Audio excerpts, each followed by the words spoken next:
Minjee Lee, this is the exact reason why you should not be trying to add lag into your golf swing. Let's take a look at how she moves the club. From the setup to the takeaway, you'll notice that her wrist position gets into quite a significantly cupped spot. So you'll see that the knuckles on the left hand are pointing up towards the top of the forearm.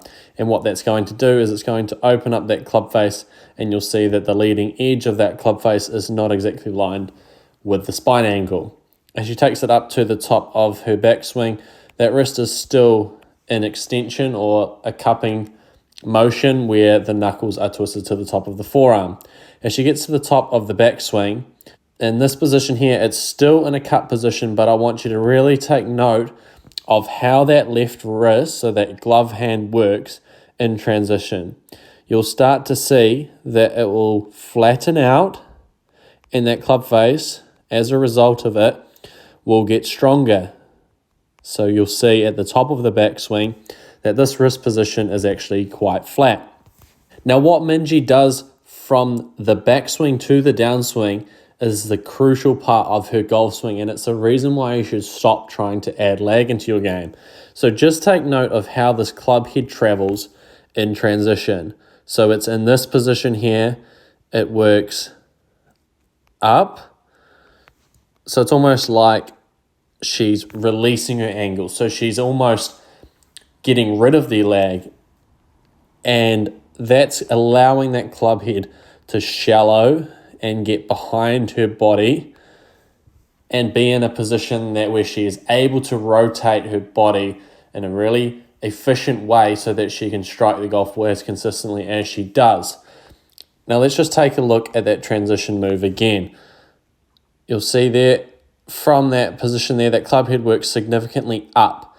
Now, if you're trying to add lag, there's no way that that club is going to look like it's moving up in transition. Think about ways on how she's doing that. In my opinion, it looks like she is ulnar deviating the wrist, meaning she's working the wrist in a downward cocking fashion versus an upward cocking motion, so that you can see the club head works up in transition, back in transition, and around her body in transition. And you'll start to see this look here. And a lot of times that comes with flattening out that left wrist as well. And so it's just very important that you recognize that if you're trying to add lag, then you can definitely do some terrible things with your golf swing when you're trying to do it. Now, Minjee gets the club into an extremely good position here, and that left wrist is starting to flatten out. You'll see once she gets into almost the hitting zone, that lead wrist is now almost in a little bit more flexion versus extension.